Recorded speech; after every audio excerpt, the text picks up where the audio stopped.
आज के इस एपिसोड में हम रूबरू होंगे भोला पंडित प्रणय से, जो प्रसिद्ध पत्रिका संवदिया के संपादक के साथ साथ 22 पुस्तकों के रचयिता भी हैं। हम तो बहुत अच्छा गाते थे, शुरू से ही पिताजी तवालची थे। हमको बचपन में घुंघरू बांध करके पैर में नचाते थे, तो हमको तो ज्ञान था। वहाँ जाकर के जहाँ ड्रामा में गाना गाए, लोग एकदम जय जयकार कर दिया, धन्यवाद दिया। हेडमास्टर साहब कह दिए कि इसका फ्री सब कुछ। और टीचर थे तो कुछ पैसा होने तो बहुत कम पैसा, 1500-2500 रुपया मिलता था उसमें, 2500। उस पर एक लंबी कविता हम बना करके सुनाए थे पूर्णिया कला भवन में। वहीं से शुरू हुई हमारी कविता।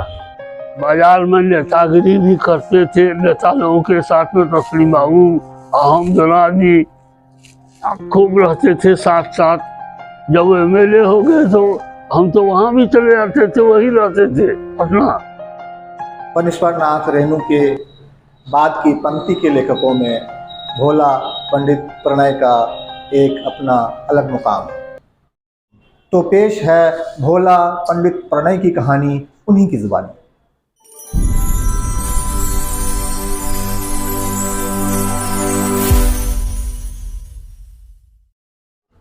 मैं भोला पंडित प्रणय पेशे से प्राइमरी विद्यालय में शिक्षक था, जो बाद में आदर्श शिक्षक के रूप में जिला की ओर से चयनित हुआ और आदर्श विद्यालय में मेरा पदस्थापन हुआ। मैं 1996 में ही सेवानिवृत्त हो गया हूँ। मैं जहाँ जहाँ रहा, आदर्श विद्यालय में ही रहा। मेरी एक प्रेरणा शुरू से थी कि साहित्य जगत में मैं कुछ काम करूं। शिक्षक के जीवन से ही, प्रारंभ से ही, करीब करीब 1962 से मैंने लिखना शुरू किया। पहले उपन्यास, फिर कहानी, कविता, गज़ल, आलेख, और 2007 से मेरे द्वारा संवदिया नाम की एक पत्रिका त्रैमासिक निकल रही है, जो अब तक चल रही है। ये 20वां वर्ष है। मेरा जन्म 6 जनवरी 1934 को हुआ। हिंदू समाज में कुम्हार जात, नीची जात की लोग थे हम लोग। संजोग ऐसा था, जब मैं 10 वर्ष का था, मेरे पिताजी एक्सपायर कर गए। अब मेरे परिवार में बड़ा बाबू थे, दूसरे परिवार का, अलग रहते थे। अब उन्हीं की देखरेख में माँ हम लोगों को पालन पोषण किया।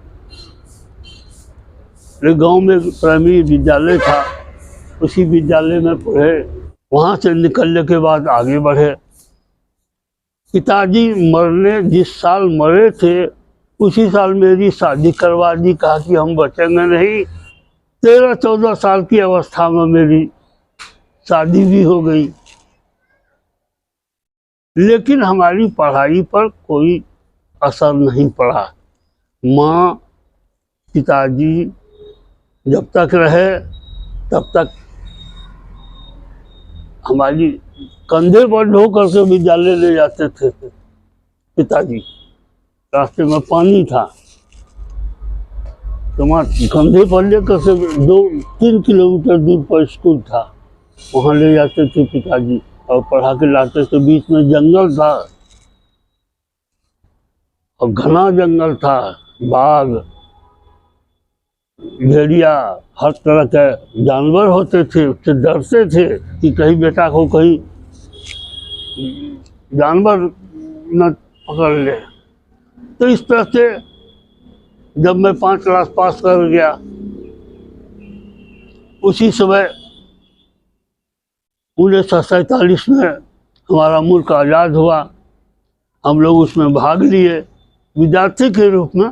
झंडा लेकर के खूब जुलूस निकाले इधर नेताजी सबके संग में। तो वहाँ से पास होने के बाद हमारी एक बहन थी जो नेपाल के बॉर्डर में सोनापुर बाजार एक स्कूल है। वो कहा कि यहाँ बाबू है ये नहीं है, माँ क्या करेगी, कि चलो हमारे गांव में स्कूल है वहीं पढ़ना, तुम बढ़िया विद्यार्थी हो, बढ़िया पढ़ते हो। वहाँ से बहन के यहाँ गए, वहीं से मिडिल पास किए। इस बीच में ऐसा हो गया कि मैं जिस गांव में था, कबैया गांव में, वहाँ से मेरा एक ही परिवार था, वह चला गया गीतवास में। यहाँ आकर के एक दियाद के यहाँ रह गए, यहीं पर घर द्वार बनाया। हम भी जब वहाँ से 7 क्लास पास करके आए तो लोगों को बड़ी खुशी थी कि एक हमारे जात बिरादर का लड़का आगे बढ़ रहा है, इसको सहयोग करना चाहिए। एक कांग्रेसी नेता थे हमारे इलाके में उस समय में, गणेश लाल वर्मा, वो आए हमारे यहाँ।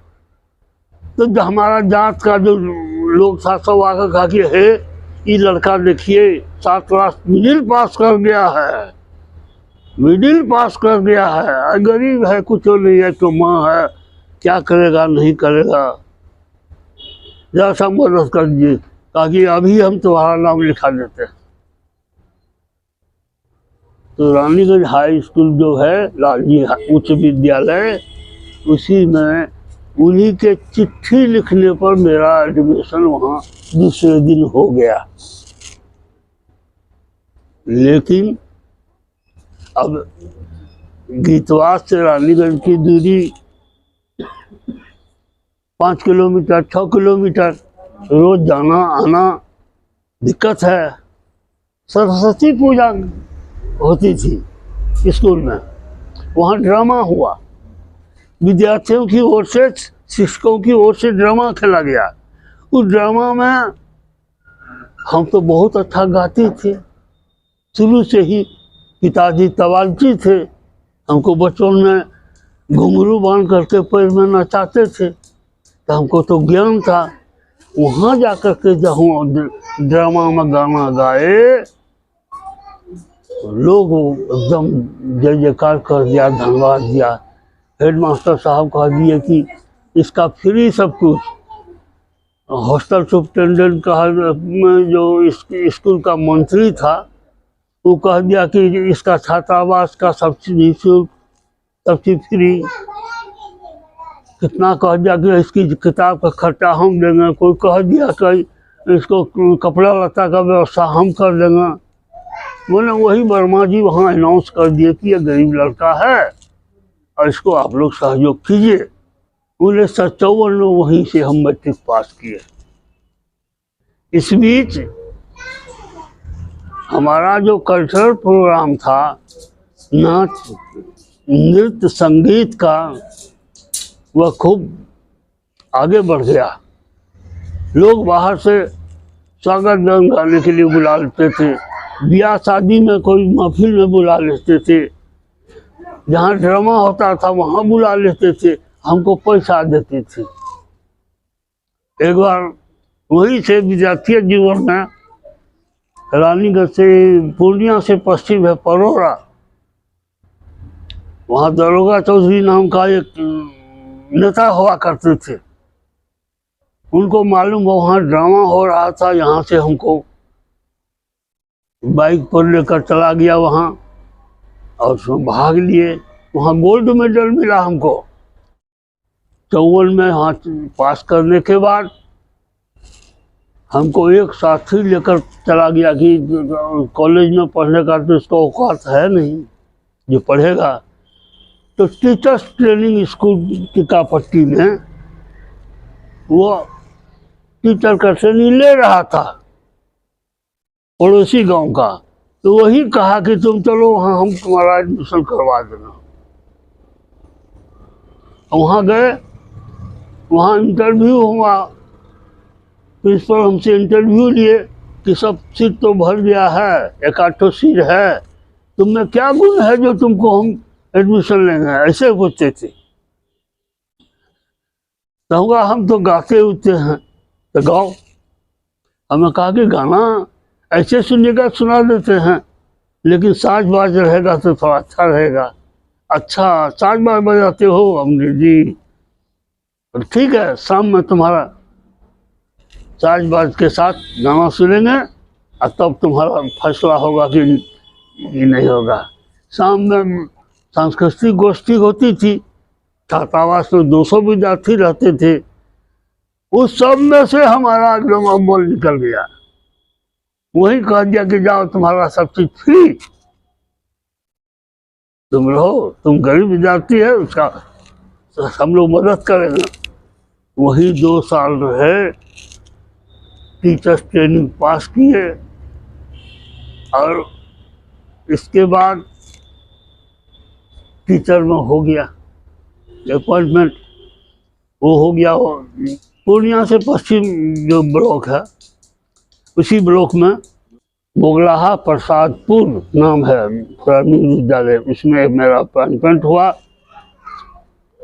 वहाँ आए तो वहाँ 2-4 घर यादव और सब संथाली आदिवासी का टोला भयंकर।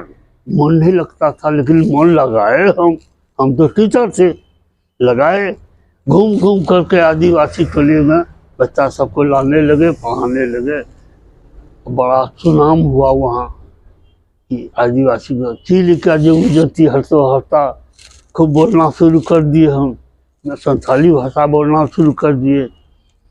उन लोगों को पढ़ाए लिखाए, करीब 2 साल वहाँ रहे। मोगलाहा प्रसादपुर के बगल में चंपानगर ड्योढ़ी बरेली स्टेट, वहाँ के राजा जो बहुत बड़े संगीतज्ञ थे, वहाँ भारत के जितने भी संगीतज्ञ थे सब आते थे उसके ड्योढ़ी में। इल्ताफ खां उस जमाने के बहुत नामी तबला वादक, वो आए थे, हम भी बगल में थे।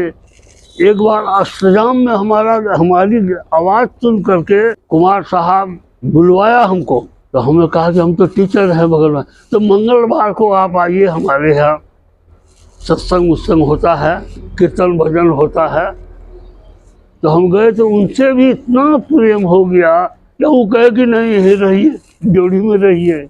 हम कहा कि नहीं, हम गरीब तबके के आदमी हैं, हमको वही अच्छा लगेगा, आपके राज दरबार के फाटक में हम बंद नहीं होंगे, हम आपकी सेवा में आते रहेंगे और मंगलवार को आते रहेंगे। 2 साल वहाँ रहने के बाद जब पाँव गड़बड़ हो गया तो हमने जाकर DSC को दिखलाया कि हमारा पाँव, हम लाठी से चलते हैं, हमारा हमको कम से कम गांव के निकट पहुंचा दीजिए, ट्रांसफ़र कर दीजिए। तो गीतवास गांव में प्राइमरी विद्यालय में मेरा ट्रांसफ़र कर दिया गया। यहाँ आने के बाद केवल माँ थी, हम थे, एक बड़ा भाई था तो ससुराल में रहता था। तो हम माँ को भी देखते थे, माँ हमको देखती थी। और टीचर थे तो कुछ पैसा होने तो बहुत कम पैसा, 2500 रुपया मिलता था उसमें, 2500। उस पर एक लंबी कविता हम बना करके सुनाए थे पूर्णिया कला भवन में, जिसमें सुधांशु जी थे नेता, पीठ ठोके थे हमको कविता सुन करके। वहीं से शुरू हुई हमारी कविता। लिखने का काम गांव में शुरू कर दिए हम स्थिरता आ गई, हम स्थिर से रहने लगे, विद्यार्थी को पढ़ाने लगे, रहने लगे। धीरे धीरे स्कूल वो भी आदर्श स्कूल हो गया, बाद में मिडिल हो गया, अभी तो हाई स्कूल हो गया। हम प्राइवेट से साहित्य भूषण, हिंदी विद्यापीठ देवघर से साहित्य भूषण पास किए। तो उससे हमको मैट्रिक के से ऊपर आइए का 10 स्केल मिला, तो पैसा हमारा बढ़ गया और ट्रांसफ़र भी कर दिया आदर्श स्कूल में। वही चयन हुआ था तो हमको आर्यस आदर्श मध्य विद्यालय में मेरा संतरण किया। यहाँ से फिर हमको लेकर चला गया मध्य विद्यालय जमुआ खमगढ़ा। जमुआ खमगढ़ा जाने के बाद हमने शिक्षा विभाग के एसडीओ को कहा कि हम तो जरा सा चलने फिरने में कठिनाई है, अब बहुत दूर गांव से हमारा ट्रांसफ़र हो गया है, हमारा यही मंगा लीजिए कहीं अगल बगल में, थोड़ा सुविधा होगी। हमारी बात मान गए, हमारा ट्रांसफ़र करवा करके आदर्श मध्य विद्यालय अररिया बाजार में 72 में हम वहाँ आ गए और यहाँ पर हॉस्टल खोले, बढ़िया से महदो दिए।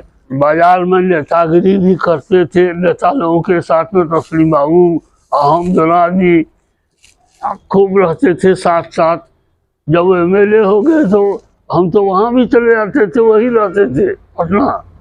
हाँ, तो बहुत प्रेम था हम लोगों में। अब बहुत सा कार्यक्रम करवाते थे, उनसे पैसा लेते थे, 10,000 5,000 पैसा लेते थे कि वो किसी को कह दिया खाली इसको मास्टर साहब को इतना पैसा दे दो। साहित्य कार्यक्रम करवाते थे। इस तरह से साहित्य का समाज यहाँ पर भी कायम किए। अब कहाँ कोई था, केवल एक आदमी रहमान अली राकेश उस समय साथ देता था उर्दू में, और इस्माइल साहब कोई थे वकील। वो 2 आदमी मिल करके हम लोग साहित्यिक वातावरण यहाँ तैयार किए और बढ़िया साहित्यिक वातावरण तैयार किए। हर सप्ताह हर महीना में कुछ न कुछ कार्यक्रम करवाते थे, बाहर से लोग आते थे। इस तरह से यहाँ पर काफ़ी हम जमे, 20-21 साल यहाँ रहे।